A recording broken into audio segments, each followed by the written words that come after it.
रोजगार देने वाली बड़ी खबर सामने आई है। मुख्यमंत्री देवेंद्र फडणवीस ने ऐलान किया है कि नागपुर में अंतर्राष्ट्रीय स्तर का अत्याधुनिक एयरपोर्ट विकसित किया जाएगा। इसके लिए एयरपोर्ट हस्तांतरण प्रक्रिया की औपचारिक शुरुआत हो चुकी है। इस फैसले से वर्षों से लंबित कार्गो हब परियोजना को भी नई गति मिलने की उम्मीद है। मुख्यमंत्री ने कहा कि इस परियोजना के पूरा होने के बाद नागपुर मध्य भारत का सबसे महत्वपूर्ण विमानन और लॉजिस्टिक्स हब बनकर उभरेगा। वहीं उन्होंने बम से घर उड़ाने जैसी धमकियों पर भी सख्त रुख अपनाते हुए कहा कि ऐसी भाषा किसी भी कीमत पर बर्दाश्त नहीं की जाएगी और कानून के अनुसार कड़ी कार्रवाई होगी। नागपुर एयरपोर्ट के ग्राउंड फील्ड प्रोजेक्ट के तहत आज एयरपोर्ट हस्तांतरण प्रक्रिया की शुरुआत की गई। इस अवसर पर मुख्यमंत्री देवेंद्र फडणवीस ने कहा कि ये परियोजना नागपुर के विकास की दिशा में ऐतिहासिक कदम साबित होगी।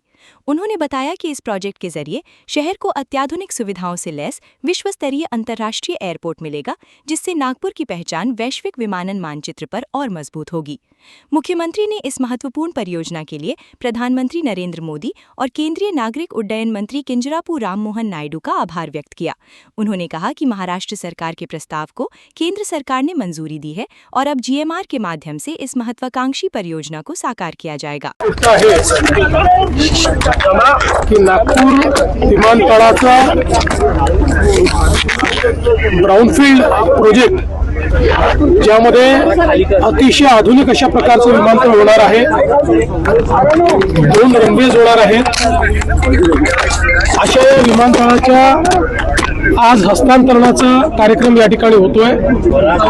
देशाचे माननीय प्रधानमंत्री नरेंद्र मोदीजी आणि एव्हिएशन मिनिस्टर राजूजी यांचे मी मनापासून आभार मानेन।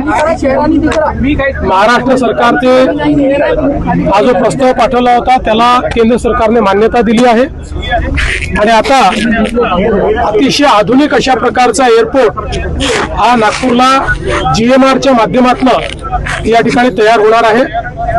त्यामुळे आज आम्ही सगळे आनंदी आहोत की नागपूरला नवीन एअरपोर्ट मिळतोय। समृद्धीनंतर हा एअरपोर्ट सगळ्यात महत्त्वाचा विदर्भाच्या दृष्टीने असणार आहे। मुळातच आपल्याला कल्पना आहे की आपण जो कार्गो हबचा प्रोजेक्ट इतके वर्ष करत होतो त्याच्यामध्ये एअरपोर्ट हा सगळ्यात महत्त्वाचा घटक होता, पण तोच मागे राहिला होता। जवळपास 4-5 वर्ष हायकोर्ट सुप्रीम कोर्ट मध्ये केसेस चालल्या, पण आता सगळे निकालही आले आणि आता ते काम झाल्यामुळे आणि जसा हा एअरपोर्ट तयार होईल कार्गो हबचं जे आपलं स्वप्न आहे ते पूर्ण करता येईल। जे 6 खासदार आले त्यात तुमची महत्त्वाची भूमिका आहे, त्यांना भाजपात यायचं होतं असं म्हटलं जातं। सर निश्चितपणे नागपूर मला असं वाटतं की मध्य भारताचं एक प्रमुख एअरपोर्ट म्हणून आता नागपूर एअरपोर्ट कडे पाहिलं जाईल। किती मदत होणार आहे का शेतमाल इंटरनॅशनल मार्केटमध्ये? असं आहे की आता आपण जर बघितलं तर एक आंतरराष्ट्रीय एअरपोर्ट हे सर्व प्रकारे अर्थव्यवस्थेला चालना देते। त्यामुळे शेतकरी असो, उद्योग असो, सर्व प्रकारच्या अर्थव्यवस्थेला मोठी चालना है। लंबा इंतजार अभी समाप्त हो रहा है नागपुर एयरपोर्ट को लेकर, आप लगातार इसको कि आज बहुत ही हर्ष की बात है। प्रधानमंत्री नरेंद्र मोदी जी के नेतृत्व में नागपुर एयरपोर्ट का जब हस्तांतरण जीएमआर को कर रहे हैं और एक बहुत ही अच्छा आधुनिक इस प्रकार का एयरपोर्ट यहाँ पर तैयार हो रहा है। इस एयरपोर्ट के कारण मध्य भारत को एक बहुत ही अच्छा एयरपोर्ट भी मिलेगा, एक इकोसिस्टम मिलेगी। कार्गो हब का जो हमारा सपना है वो भी यहाँ पर पूरा होगा और निश्चित रूप से मैं ऐसा मानता हूँ कि इससे आर्थिक विकास में बहुत बड़ी मदद होगी।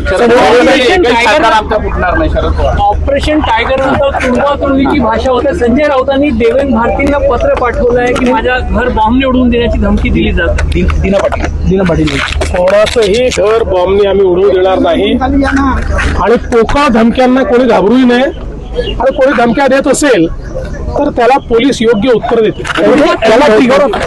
थँक्यू।